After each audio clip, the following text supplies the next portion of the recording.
মনোরমা, মনোরমা, কথা বলো মনোরমা, কথা বলো। আমাকে ছেড়ে এভাবে তুমি যেতে পারো না, যেতে পারো না মনোরমা। আমি আমি যে তোমাকে ছাড়া কিছু জানি না। ফিরে এসো, ফিরে এসো মনোরমা, ফিরে এসো।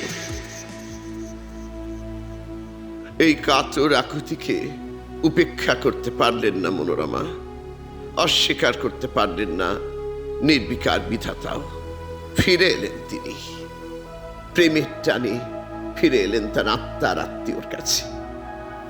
আজকের আলোচনার বিষয় মৃতের মনের মায়া। আলোচক দেবাশিস পাল। একটি বিশেষ অনুরোধ, হেডফোন ব্যবহার করুন।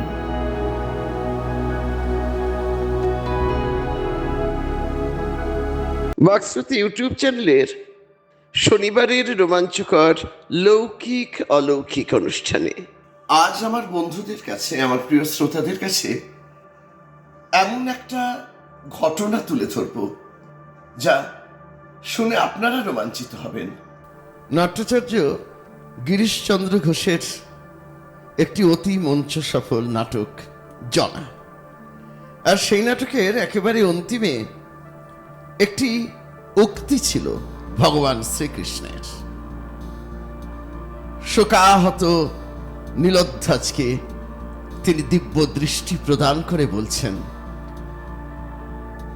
দেখো বৎস, প্রপঞ্চ সকলই মহাকাল করে খেলা, পঞ্চভূত লয়ে ভাঙে গড়ে ইচ্ছা মত তার।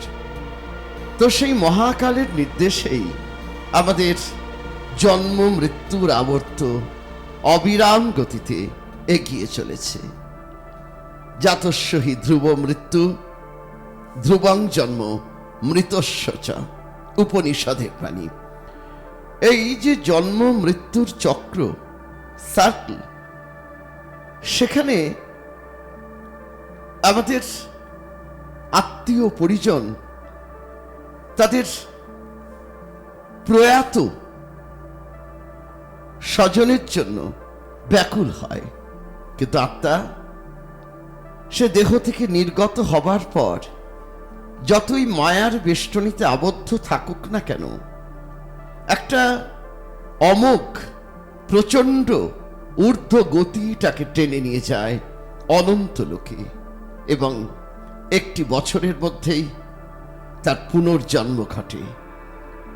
আগের জন্মের সমস্ত মায়া, মমতা, আত্মীয়তার বন্ধন সবকিছু কিন্তু তখন ভুলে যায় সেই বিদেহী আত্মা। আবার নতুন সংসারে নতুন করে শুরু হয় তার আর এক রঙ্গলীলা। কিন্তু বহু শাস্ত্রবিদ, বহু দার্শনিক বলেছেন, যেখানে টান প্রচণ্ড থাকে, বলা হয় আত্মা আত্মীয়, সেখানে মৃতের সঙ্গে জীবিতের একটা সংযোগ ঘটেই যায় কোনো না কোনোভাবে। অর্থাৎ ফিরে দেখা সেখানে সম্পন্ন হয় জীবনে।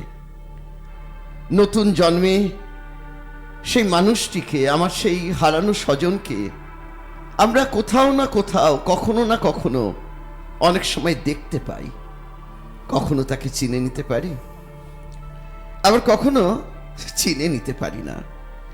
যখন চিনে নিতে পারি তখন একটা নিমেষের মধ্যে বা খুব স্বল্প সময়ের মধ্যে সেই অচেনা মানুষটির সঙ্গে আবার একটা সম্পর্কের নৈকট্য গড়ে ওঠে।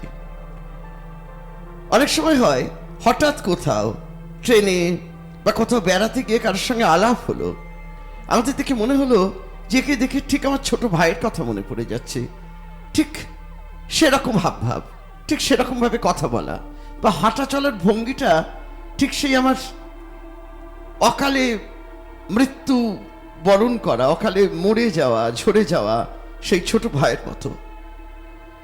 তখন এক নিমেষে সে আমাদের কাছে আপন হয়ে যায়। জন্মান্তরেও সেই মানুষটির সঙ্গে একটা অন্তরঙ্গতা গড়ে ওঠে।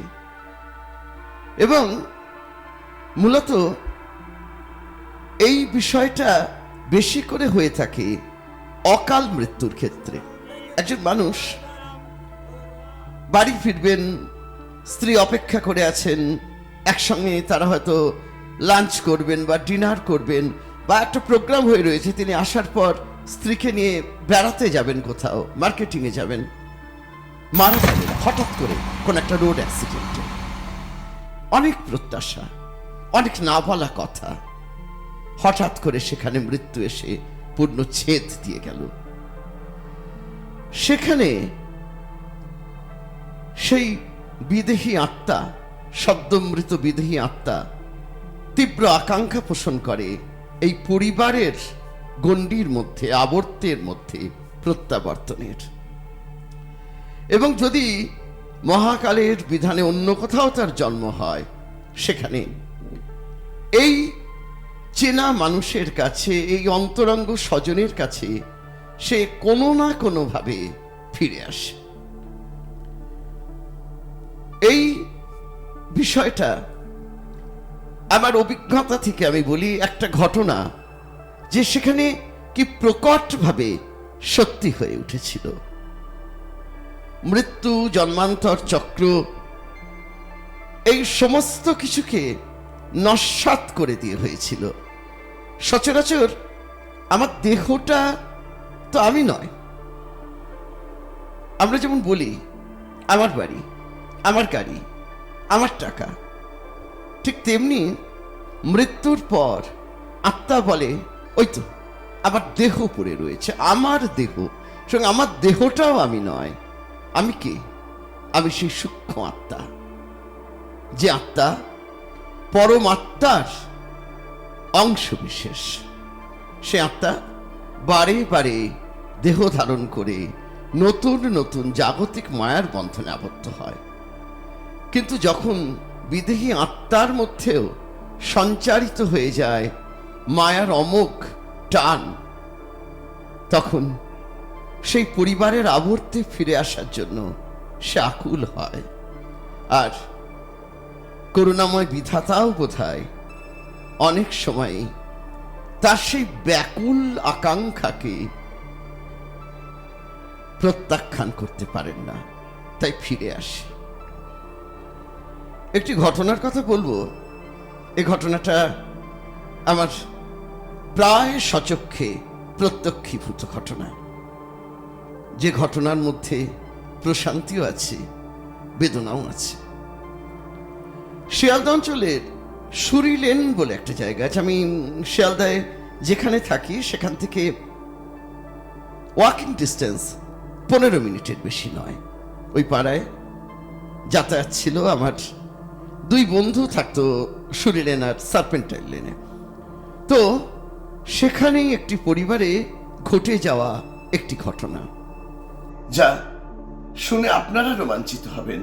আর যখন ঘটনাটা ঘটেছিল, প্রায় প্রত্যক্ষদর্শী হিসেবে যে ঘটনাটা আমি দেখেছিলাম, তা সেদিন আমার সমস্ত মর্মমূলকে প্রকম্পিত করে দিয়েছিল। কোনো গল্প নয়, কোনো কল্পিত কাহিনী নয়, একেবারে পরিচিত মানুষের জীবনের ক্ষেত্র থেকে আঁকারা চেহারায় উঠে আসা একটা ঘটনা। সার্পেন্টাইল লেনে সুবিমল বাবু থাকতেন, দীর্ঘদিনের পরিচিত মানুষ, আমার পিতৃতুল্য। সুবিমল বাবু এবং মনোরমার সাজানো সুখের সংসার, দোতলা বাড়ি, একমাত্র সন্তান। সে বিয়ের পর বাবা মার থেকে পৃথক হয়ে ওই বাড়িরই দোতলায় থাকত। বাবার সঙ্গে মায়ের সঙ্গে তার ক্রমশ গড়ে উঠেছিল একটা দূরত্ব। আর সেই দূরত্বের কারণ কি, সেগুলো সমস্ত বলবো আমি আলোচনার মধ্যে, ভূমিকা দীর্ঘায়িত করছি না। শুধু এইটুকু বলি যে মনোরমা দেবী এবং সুবিমল বাবু ছিলেন এক একে অন্যের পরিপূরক, আত্মার আত্মীয়, এমন নিবিড় দাম্পত্যের বন্ধন আমি বোধহয় খুব বেশি দেখিনি। কিন্তু হঠাৎই বিনা মেঘে বজ্রপাতের মতো মনোরম দেবী মারা গেলেন, লাং ক্যান্সার। হাহাকার করে উঠল সুবিমল বাবুর অন্তরাত্মা। ফাঁকা ঘর, চতুর্দিকে মনোরমার স্মৃতি। তিনি আকুল কান্নায় ভেঙে পড়লেন আর বিধাতার কাছে সর্বশক্তি দিয়ে প্রার্থনা করলেন, সমস্ত অন্তরের তীব্র আকুতি দিয়ে প্রার্থনা করলেন, মনোরমাকে ফিরিয়ে দাও, মনোরমাকে ফিরিয়ে দাও আমার কাছে। নির্বিকার নিরাসক্ত মহাকালও বোধহয় তার সেই কাতর আকুতিকে উপেক্ষা করতে পারল না। মনোরমা ফিরে এলেন সেই সংসারে তার পুত্র এবং পুত্রবধূর কন্যা হয়ে। যত বাচ্চাটি বড় হতে লাগলো, ক্রমশ অনেক সাদৃশ্য মনোরমা দেবীর সঙ্গে স্পষ্ট থেকে স্পষ্টতর হয়ে উঠল। কথা বলা, তাকানো, হাঁটার ধরন, সবকিছু। আর আরেকটা বিষয় ছিল, মনোরমা দেবীর গালে, কাঁধে, চিবুকে বেশ কয়েকটা তিল ছিল। ভালোবেসে তাকে সুবিমল বাবু বলতেন তিলোত্তমা, আর মজা করে বলতেন তিলকুমারী। সেই বালিকার দেহে সেই স্থানে তেমনি তিল। আশ্চর্য! ক্রমশ স্নেহের বন্ধনে জড়িয়ে পড়তে লাগলেন সেই শিশুটির সঙ্গে সুবিমল বাবু। বিধাতা ফিরিয়ে দিয়েছেন মনোরমাকে। মায়ার টান যে পরলোকগত আত্মা উপেক্ষা করতে পারে না, ভালোবাসার তীব্র আকুতিকে যে নিরাসক্ত নির্বিকল্প বিধাতাও অস্বীকার করতে পারেন না, তার দৃষ্টান্ত আমি চোখে দেখেছিলাম। স্বাভাবিকভাবেই একটা সময়ে আয়ুষ্কাল শেষ হয়ে গেল সুবিমল বাবুর। তিনি স্বাভাবিক মৃত্যুবরণ করলেন। আর এর পরে যে ঘটনাটা ঘটে গেল তা চূড়ান্ত হৃদয় বিদারী এবং মর্মান্তিক। সেই কিশোরী মেয়েটি, যার নামকরণ হয়েছিল তিলোত্তমা, জন্মান্তরে মনোরমা চিনি, দুদিনের জ্বরে দাদু সুবিমল বাবুর মৃত্যুর পর তার অসহজ চলাকালীন সময়ে মেয়েটি মারা গেল। হয়তো তার এই জন্মান্তরের যে দেহ গ্রহণ, যে পারিবারিক চক্রের মধ্যে অবস্থান, তার প্রয়োজনীয়তা ফুরিয়ে গিয়েছিল। এই অসৎ অসাধু ছেলের সংসারে কন্যা হয়ে এসেও দীর্ঘ জীবন যাপিত করতে চাননি মনোরমা। তাই সুবিমল বাবুর স্বাভাবিক মৃত্যুর পর অকাল মৃত্যু হলো সেই কিশোরী তিলোত্তমার। এমন অনেক ঘটনা ঘটে যায় যাকে আমরা বুদ্ধি দিয়ে বিচার করতে পারি না, যুক্তি দিয়ে বিশ্লেষণ করতে পারি না।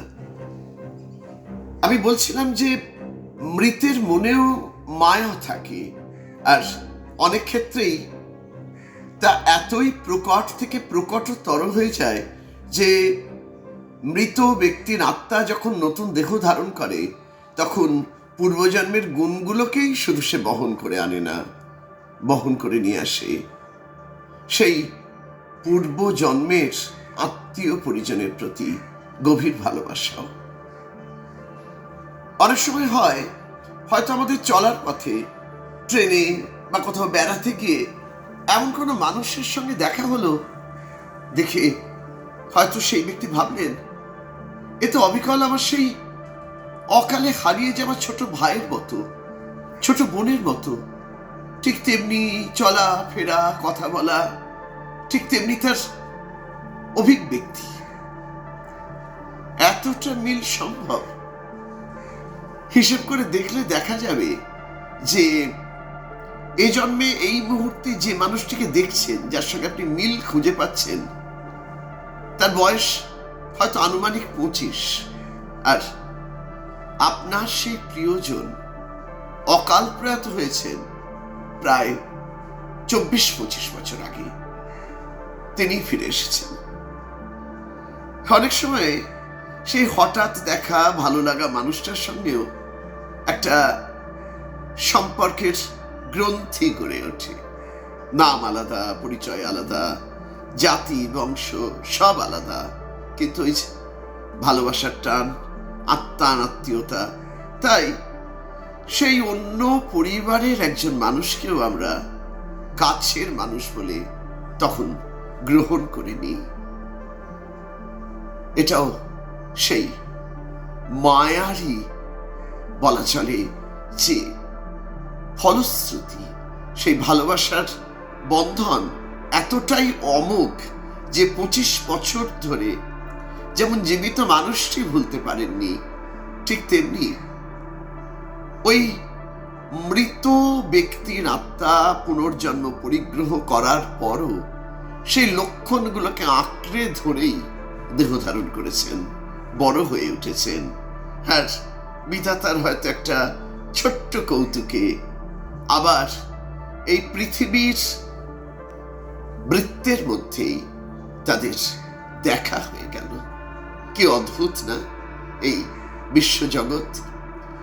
আমরা অনেক কিছুকে বিজ্ঞান দিয়ে ব্যাখ্যা করতে চাই, কিন্তু ভাবুন তো, এই মহাজাগতিক বিশ্বের একটা ছোট্ট গ্রহ পৃথিবীর মানুষ আমরা কতটুকু জানি, কতটুকু জ্ঞান আমাদের। এই যে গাছে গাছে নানা বর্ণের নানা গন্ধের ফুল ফুটে ওঠে, কিসের জন্যে, কার মায়ায়?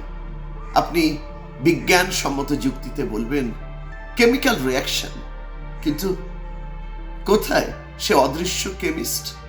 কোথায় তার সেই আশ্চর্য রহস্যময় ল্যাবরেটরি? ভাবলে কেমন যেন ধাঁধা লাগে। কি মনে হয়, মৃত্যুতে কি সব শেষ, নাকি শ্মশানের আগুনে নিভে যাওয়ার পরেও ছায়ের স্তূপের মধ্যে কেউ দাঁড়িয়ে থাকে, কোনো অশরীরী আপনার বিদেহী স্বজন? আজকের আলোচনা এই পর্যন্তই। আবার আসবো পরবর্তী পর্যায়ে এমনই একটি অলৌকিক রোমাঞ্চকর বিষয় নিয়ে আপনাদের সামনে, বাকশ্রুতি ইউটিউব চ্যানেলের শ্রোতা এবং দর্শকদের সামনে। ভালো থাকুন, সুস্থ থাকুন, আর বাকশ্রুতি ইউটিউব চ্যানেলের সঙ্গে থাকুন। লাইক করে, কমেন্ট করে, সাবস্ক্রাইব করে আমাদের উৎসাহিত করুন, আমাদের এগিয়ে নিয়ে চলুন। আজকের এই অভিজ্ঞতা সম্পর্কে আপনার মতামত নিচে কমেন্টে জানান। আর এই ধরনের অলৌকিক অভিজ্ঞতার সাক্ষী হতে সাবস্ক্রাইব করে সঙ্গে থাকুন বাকশ্রুতির। প্রতি মাসের প্রথম ও তৃতীয় শনিবারের শিহরণে প্রচারিত হয় স্যাটারডেজ থ্রিল, যেখানে থাকছে নতুন শিহরণ জাগানো নাটক। এবং দ্বিতীয়, চতুর্থ ও পঞ্চম শনিবার শুনুন শনিবারের বাংলা ভৌতিক special super natural activities discussion. সঙ্গে থাকুন পরের দিন। আবার আসবো আপনাদের কাছে এমনই কোনো একটি রোমাঞ্চকর, চিত্তাকর্ষক, অলৌকিক বিষয় নিয়ে। ভালো থাকবেন। নমস্কার।